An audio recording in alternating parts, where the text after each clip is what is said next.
Well, the first rough trade shop was opened by Jeff Travis, and it was at 202 Kensington Park Road, which is just around the corner from here. This was in 1976, and Jeff, I think he just graduated from university, went to America, bought a load of second-hand records, bought them back and opened the original rough trade just around the corner from here. Yeah, 1976 it was.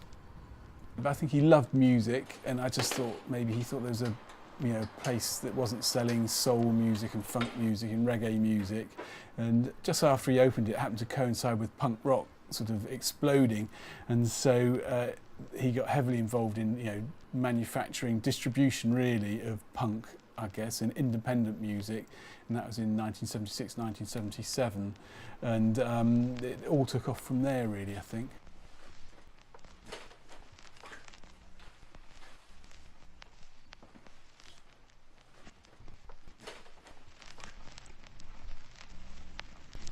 I started at Rough Trade in 1982, I think it was. I was being a customer of the shop, and I was doing a postgraduate in landscape architecture. Couldn't get a job, and they offered me a job at the shop. In about 6 months after I started, the label and distribution, which had grown a lot by then, they were going to shut the shop because they said the shop wasn't making money. So the three of us who worked in the shop, me and Pete and Judith, we were only young, we were sort of 23 or so, and we decided we'd take on the shop. We offered to buy it from the label, and they said yes.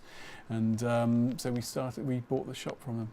And then the landlords of 202 Kensington Park Road didn't want us to stay there, so we moved round here to 130 Talbot Road, and we've been here since 1982.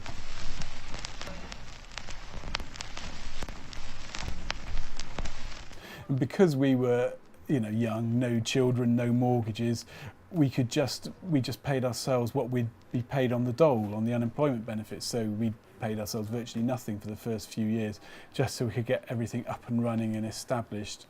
And there's me and my two partners, Pete and Judith, at that time, yeah. He's upstairs at the moment, actually. But Judith, she retired a few years ago. These are all records that have been important to Rough Trade over the years, and we try and find music from all over the world, and I think it's all about attitude and about having the right kind of punk rock. It doesn't have to be punk rock in sound, but it's punk rock in attitude and being a bit fuck you. Another great record, Birthday Party, who Nick Cave, and when they were the Birthday Party, they were fantastic, and he is still making fantastic records now, even after all this time, and this is still sounds amazing. Well, after we moved into this shop here at Talbot Road, we decided to open another shop, so we opened one in Covent Garden in the centre. Then the lease came to an end. This was 5 years ago, and the property prices or the rents in central London were so high, we thought, well, we'll have a look around and see what else there is. And the space we had in Covent Garden, which is quite small, about the size of this shop, maybe a bit bigger, for the same amount of money we could get a warehouse in East London, so we thought we'd have a look there. And Covent Garden had become too mainstream, too touristy. When we moved there, it was quite an interesting area, quite rootsy, but it'd become too mainstream and just a bit too, not really Rough Trade. So we looked in East London and found the location for the East London shop, and so we opened that one there 5 years ago.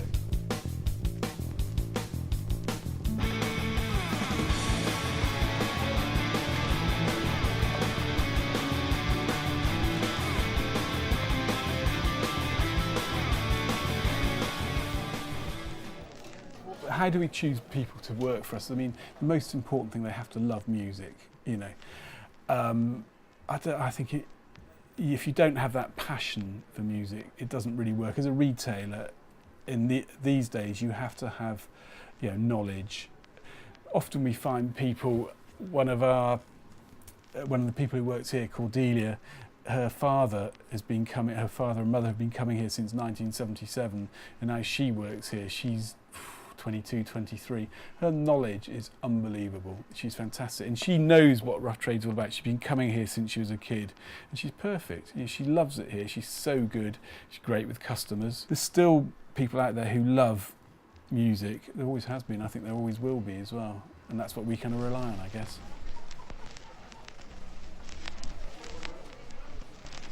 My dad's been a real loyal customer since the day one, really. My mum and dad were massive punk fans, so I was kind of brought up with that, you know, kind of punk lifestyle, as it were. And he and her have been shopping at Rough Trade for years. And one day I went in, and you know, Nigel's known me for years, and yeah, I went in one day and said, "Have you got any work experience?" And he said, "Yeah, come in on Wednesday. We'll see what we can do." And it started from there, and it's kind of, now I'm here full time, and I love it. Wouldn't be anywhere else. You know, you can take what you've learned from Rough Trade and apply it to all aspects of the music industry. You know, it's kind of like a baptism of fire. You know, you go straight into it. You're like fresh-faced young kid, straight into it, and you learn so much. You learn the kind of face-to-face side of things. All aspects of the job are great. Obviously, everyone does admin. Everyone does that. Every job you work in, everyone does that. But, you know, it's a necessary evil sometimes. But the best thing is selling, you know, meeting people face to face, meeting people from all over the world. You know, we had one guy yesterday that I was serving was from Australia. He was here on holiday, really wanted to come to Rough Trade, you know, and people from America, all over the world, and then people from up the road, you know, that real kind of mix that people I'd never thought I'd meet, you know. Producers, DJs, as well as sort of really interesting characters. Rising price. Rations provide just enough to suffice for those lucky enough to devise a government that values human lives.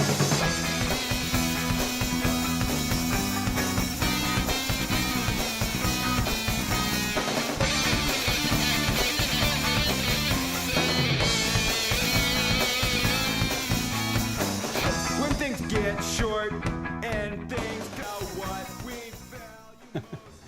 Well, I guess I'm really happy that we've been selling great music for such a long time, and we've kind of steered clear of we've tried to maintain our principles really, and we won't.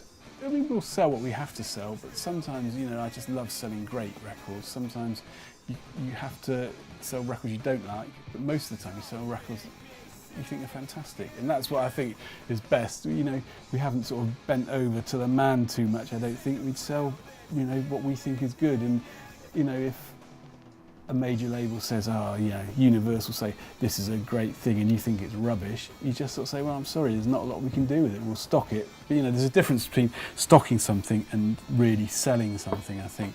And what we do is we kind of, you know, choose the wheat from the chaff, I guess, and say this is fantastic. It doesn't matter what label it is. You just think, "Oh, this is a great record. We're going to be able to sell loads of this." There's only so much we can prepare, living a life in the crosshairs.